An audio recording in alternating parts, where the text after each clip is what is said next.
Bucs win and advance to the divisional round of the 2021 NFL playoffs, but at what cost? We share the latest on the injury front, review the action from the 31-15 Tampa Bay win, hand out some game balls, and we hear from you, Bucs Nation, right now on the Locked On Bucs podcast. Let's go. You are Locked On Buccaneers, your daily Tampa Bay Buccaneers podcast, part of the Locked On Podcast Network, your team every day.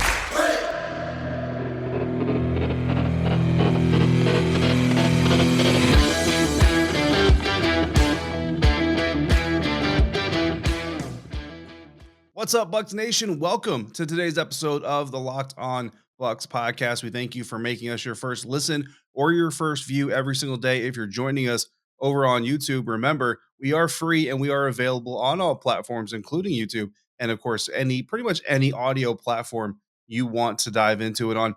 My name is David Harrison, one of the hosts here at the Locked On Bucs podcast. My co-host, James Yarko, off for this episode, this Victory Monday episode following the Tampa Bay Buccaneers win, but you can follow him on Twitter at JYarko_Bucs. I'm at DHarrison82. The show is at Locked On Bucs. Both of us are writers for SB Nation's BucsNation.com, covering your Tampa Bay Buccaneers. Find that on Twitter as well if you want, at Bucs_Nation. Coming into the 2021 postseason, the Tampa Bay Buccaneers hadn't been the home team for a playoff game since January of 2008. Remember, the Super Bowl 55, which the Buccaneers obviously won, and of course played in Tampa, Florida, considered a neutral site game. So technically the Buccaneers were not the hosts. So this game against Philadelphia Eagles happening on Sunday was the first game that the Tampa Bay Buccaneers franchise hosted since January of 2008, coming off of the 2007 regular season. And thanks to that 31-15 win over the Philadelphia Eagles, Tampa Bay is going to get to do it again next weekend, we presume on Sunday. Obviously, we want to talk about the win, but we first and foremost, as great as the win was, we need to talk about the concerns coming out of the victory. And of course, we're talking about the health of all-pro right tackle Tristan Wirfs and center Ryan Jensen. Now, Ryan Jensen injured during the game, came back in the game, played, looked okay, looked pretty good. Very, very tough individual. So you kind of assume it's a little bit dangerous. You don't want to do that all the time, but you kind of assume that if Ryan Jensen can come back and finish the game for the Tampa Bay Buccaneers, help lead the way to the wild card round victory, that he'll probably be able to play in the divisional round next weekend. Of course, we'll keep an eye on that, as well as every other injury, including the potential return of running back Leonard Fournette. More on that to follow. But Tristan Wirfs, the all-pro right tackle, first team, first year being selected as an all-pro member. He's the big concern. Tristan Wirfs left the game 5 plays in on the fifth play, the very first drive of the game for the Buccaneers, injured his ankle, returned a little bit later for a very small stretch. It was very obvious he wasn't good. Very obvious he probably shouldn't be on the field. He gave up a sack on quarterback Tom Brady that you never want to see, and was pretty much ruled out immediately after that. Kudos to Tristan for trying to tough it out for his win. It's the postseason, the playoffs. You go out there, you leave it out all out on the field, but it was very obvious that he shouldn't be out there anymore. And quite honestly, in that condition was more of a hindrance and a liability to the health of quarterback Tom Brady than anything else. After the game, Bruce Arians, of course, confirmed that it was an ankle injury. We already knew that during the game, but also said that the team would, quote unquote, be working on that ankle nonstop. And I can tell you this, guys, you look at the adrenaline from the injury, you look at all that stuff. I tore my ankle early on in my military career.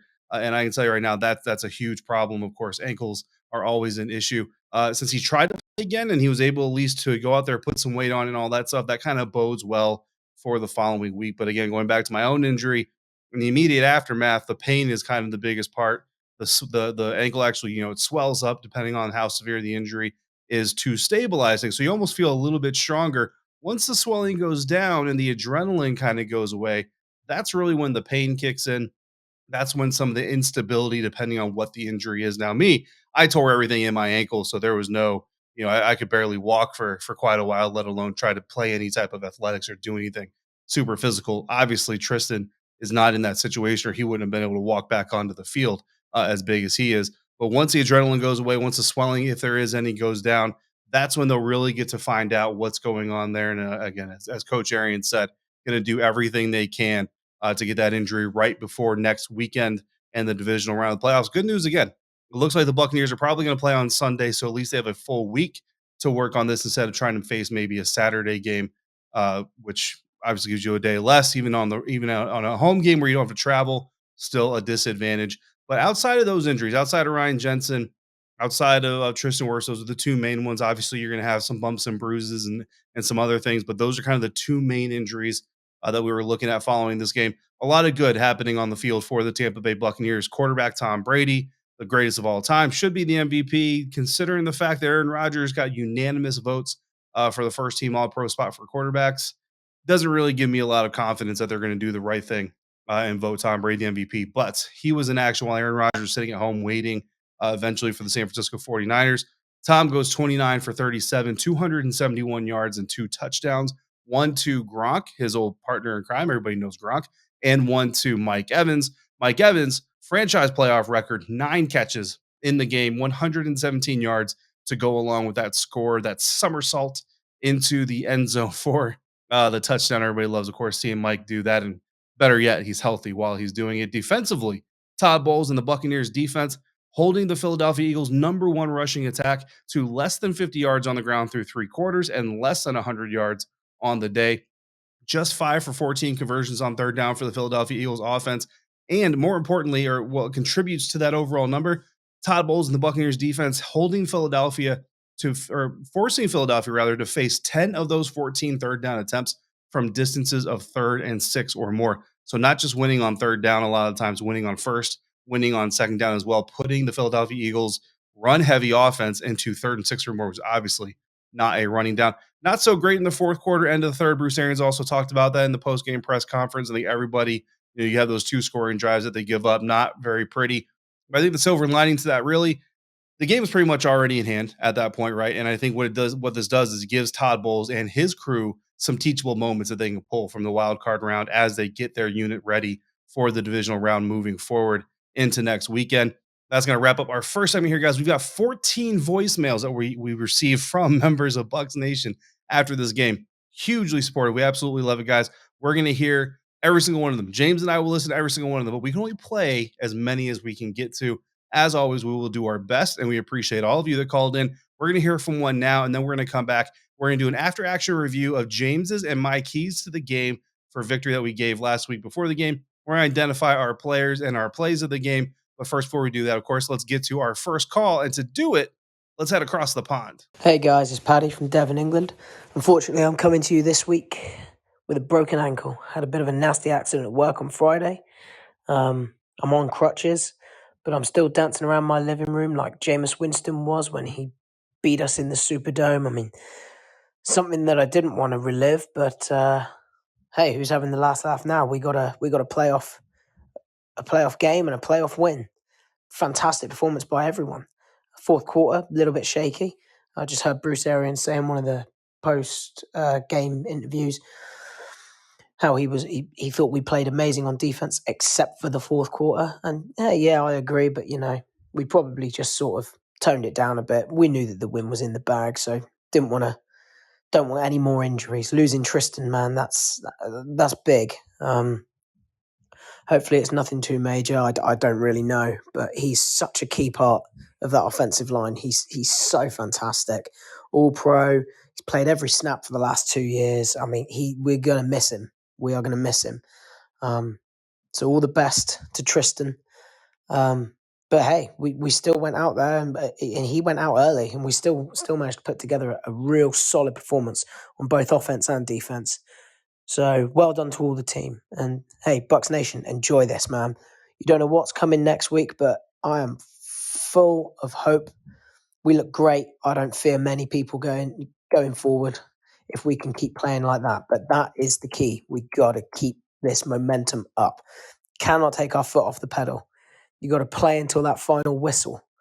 So enjoy it, Bucs fans, and hopefully see you next week with another win.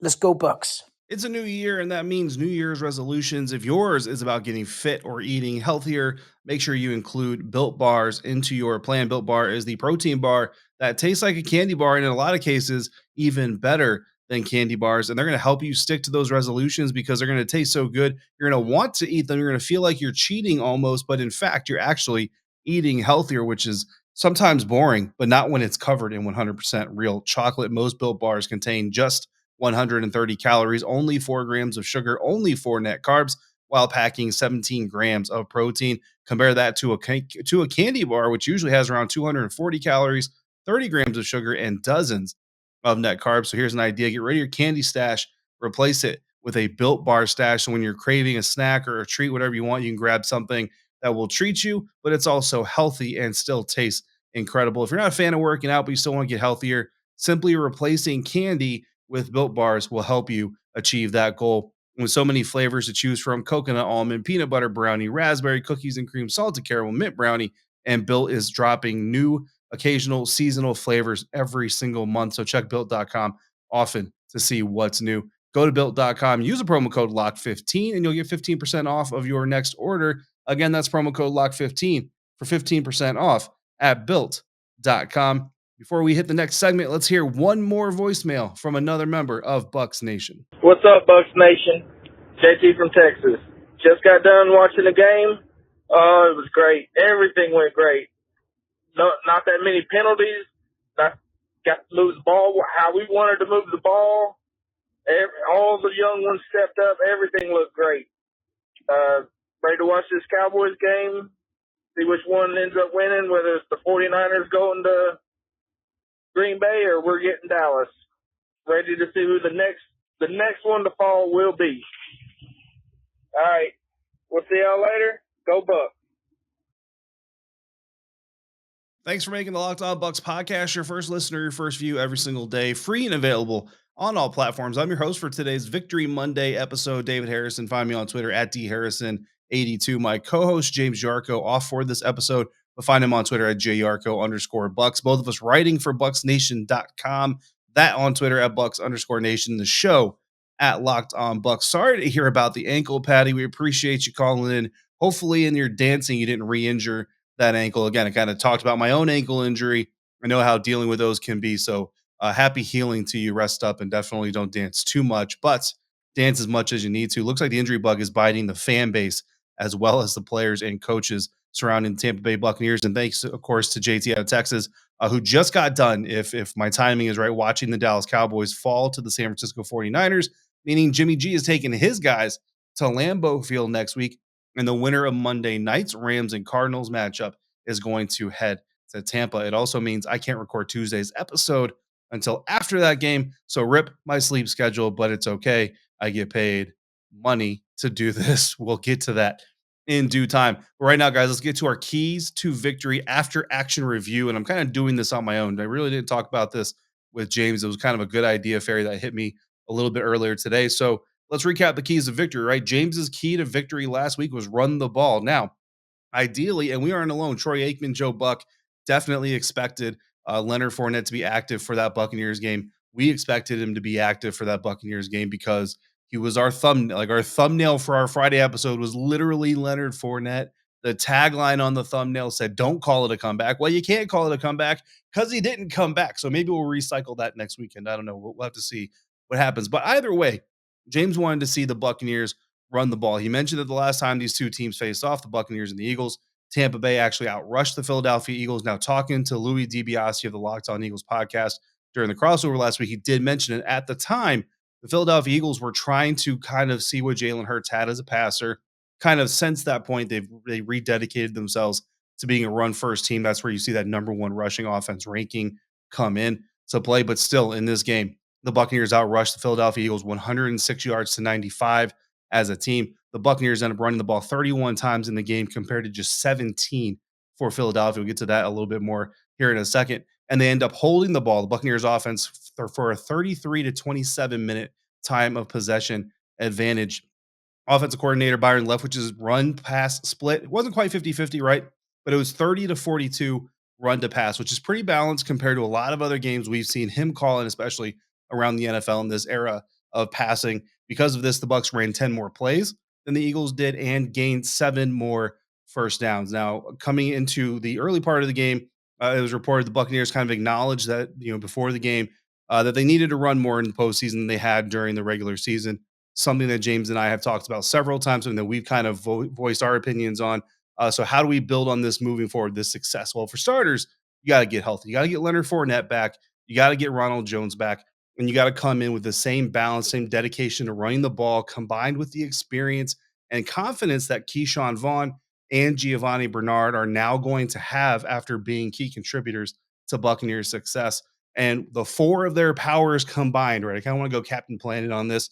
With the four of their powers combined, could give the Buccaneers a running strength that we haven't seen recently outside of places like Tennessee. I don't think we're going to get to that extent necessarily, but I think you guys know where I'm going with that. So that's James' key to victory, kind of what he expected to go down, what actually happened, and kind of where the Buccaneers can take that result moving forward. My key to victory, if you remember, was scoring early. And obviously, everybody wants to score early, but against this opponent specifically, I said the Buccaneers needed to score early. I just want you needed to do it. Put the pressure on Philly, on Jalen Hurts, his first postseason career start, to score not only early as well, but to score in bunches and keep up in a heavyweight fight. 17 points in the first four possessions for the Tampa Bay Buccaneers. Really wanted to get to that third touchdown, guys. Really wanted them to get to 21 points in the first half, because if you go back to week 6, the Buccaneers put up 21 points in that first half. And I actually went as far as to say they needed to basically replicate that production in this game in order to give themselves the best chance to come out with a win. So had they scored a third touchdown instead of settling for that field goal, really would have made me look really smart. But as it is, the Buccaneers still able to pull off 17 points in their first four possessions, while Philly had none. Eventually, Tampa Bay builds a 31-0 lead and force Nick, I don't shake hands, Sirianni and Jalen Hurts to all but abandon the run game. Bottom line, guys, if Jalen Hurts is throwing 6 more passes in this game than Tom Brady, when your offense ran 10 fewer plays in total, and it's in a playoff game, then you know Tom Brady's guys are winning. Achieving this key to victory helped open the door to accomplishing James's key to victory, keeping the ball on the ground as much as possible, pounding away, not only putting points up on the board to pressure the Eagles, but then shrink the game, control the clock, and basically choke them out of the running game. And it absolutely won, or actually absolutely worked. And his key to the game, coupled with my key to the game, equaled a Tampa Bay Buccaneers win. The way the Buccaneers can build on my key to the game, figure out the defenses or the differences between the hot starts and the slow starts. Byron Leftwich mentioned it last week before the game, that sometimes when they come out and they don't score in the first drive of the game, it's like they go the first 4 drives or so and they don't score any points. They just kind of get stuck in this rut. Whereas you have other games like this one where they come out and score on 3 of their first 4, or 4 of their first 5, or their first 4, or whatever it is. It seems we basically either see Tampa Bay score on their first handful of drives consistently or not at all. It's feast or famine. There's no middle ground. Well, hunt out the differences. If you're quality control coach, offensive coach, position coach, a player watching film, hunt out the differences of when you struggle to start out hot and when you do start out hot. And if you come out in the divisional round and the opposing defense does well and they make you come out to a slow start, reach into that bag of differences, those nuances, and adjust earlier to get some points. Even if they don't come until the second or third drive, find a way to get some points earlier than maybe going to your fourth or fifth and staying in that rut a little bit longer. So those are keys to victory after action review from James' key to victory, my key to victory. I think that went pretty well. We'll see what James thinks of it. Maybe that'll become a part of the show moving forward. But for right now, something that's been a part of the show, something that's going to remain a part of the show is you guys. So we're going to hear from another member of Bucs Nation, another Bucs fan, and then we're going to come back for one more segment to handle some game balls and pick our plays of the game. Fire the cannon, boys! Down go the Eagles! Down go the Eagles! God, that feels good to say. I have hated the Eagles. That's all the heartbreak McNabb and them caused us about 20 years ago, man. Matt from Morville, Georgia here. What a game. Love seeing the beat down today. Defense played great. Great to see Levante and JPP and Shaq come back. Hey, running game looked good today. Bernard and Vaughn, they did a great job out there. We get old Fournette back and we might have something going.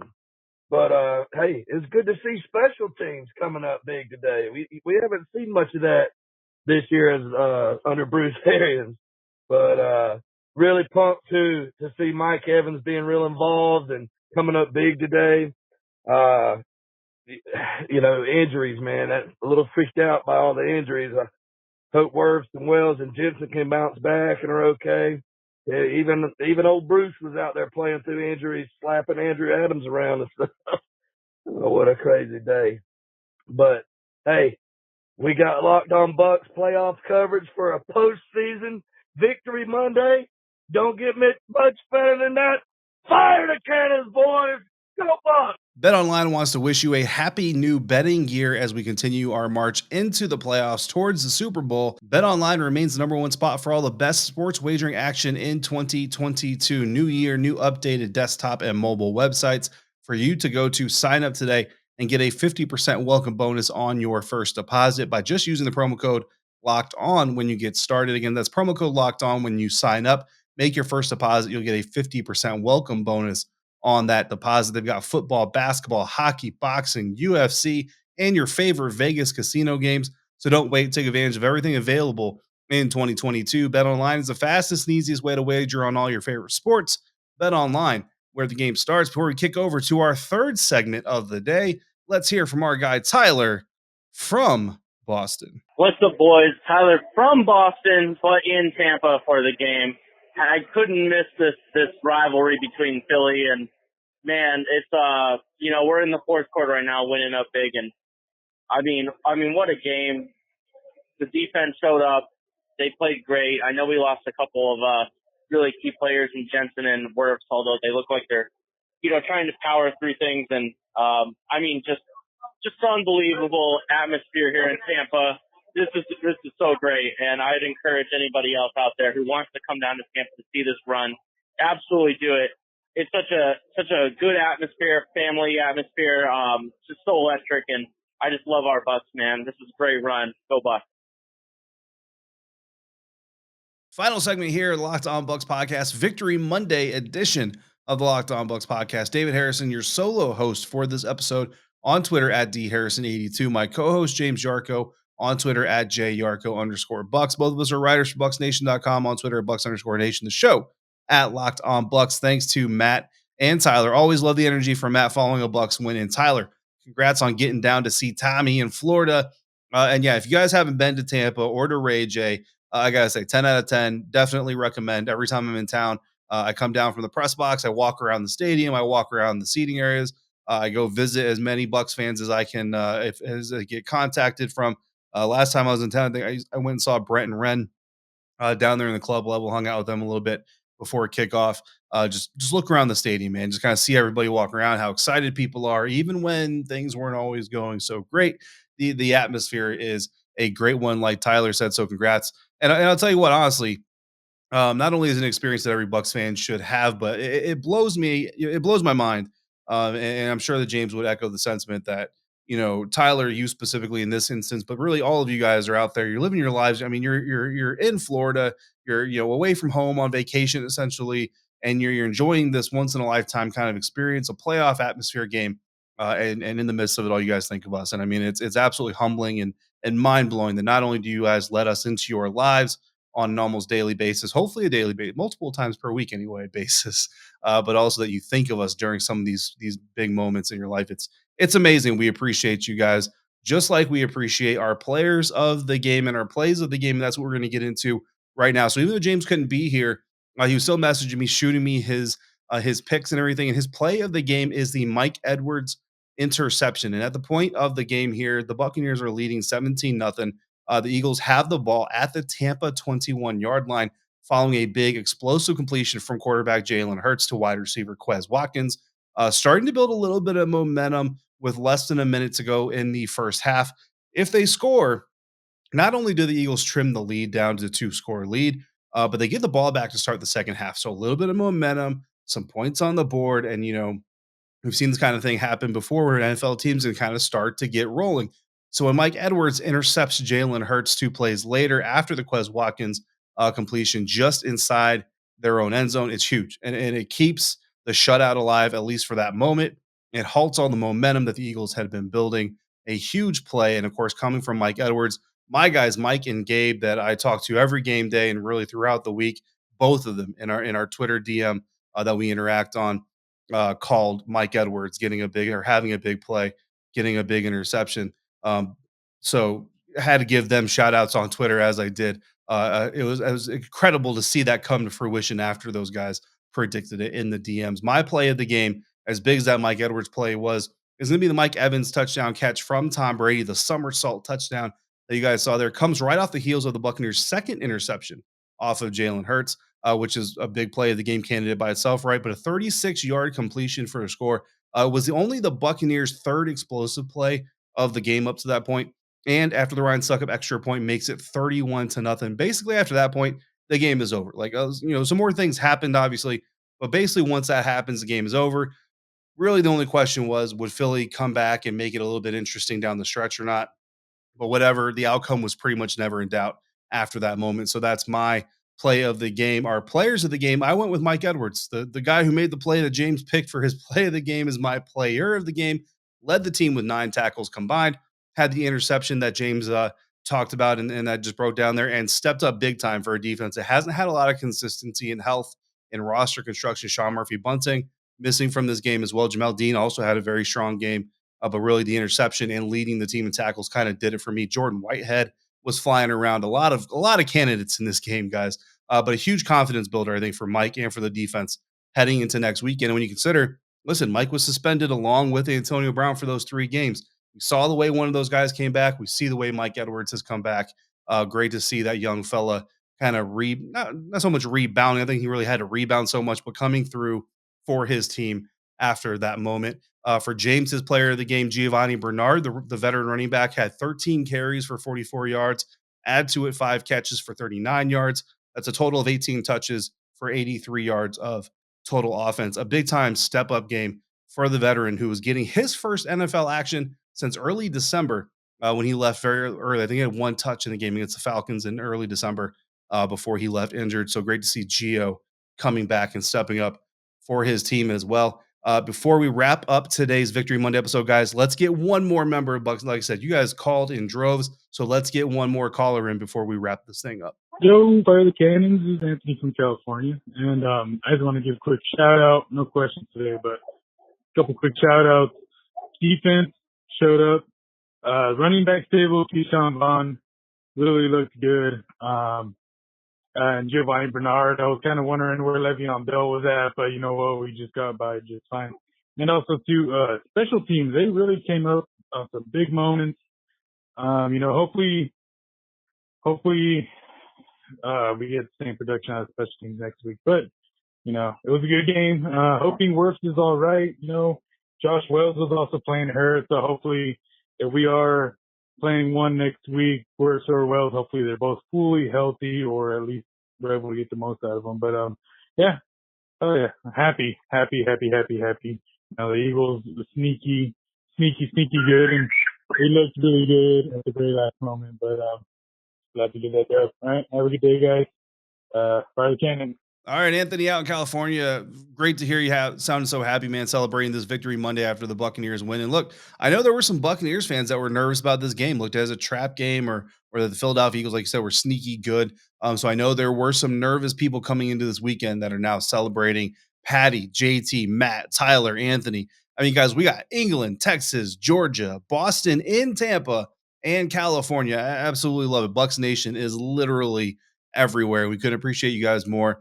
We've got even more weather. We got through 5 in this episode, so we've got 9 more that we still have to play or still have to try to get through, and we're going to get more overnight, and then we always get more Monday morning. So, again, we will get to as many of them as we can before we fully turn the page onto the next opponent. And once we find out who that opponent is, hey, look, if you got a take on that, by all means, drop it in. I want to thank you again for making today's episode of Locked On Bucs podcast your first listen or your first view of the day. I am David Harrison. I've been your host on Twitter at DHarrison82. My co-host, James Yarko at JArko_Bucs, was off for this episode. We're both writers for BucsNation.com, on Twitter at Bucs_Nation, the show at Locked On Bucs. Make sure you come back tomorrow. We're going to discuss more from the Buccaneers wildcard win. We're going to share some takeaways from the weekend. We're going to get into Bruce Arians and the hot water he may or may not have gotten himself into with some folks, especially on Twitter right now. We'll see if any sprinkling of news comes out that it might go further. If you know what I'm talking about and want to weigh in,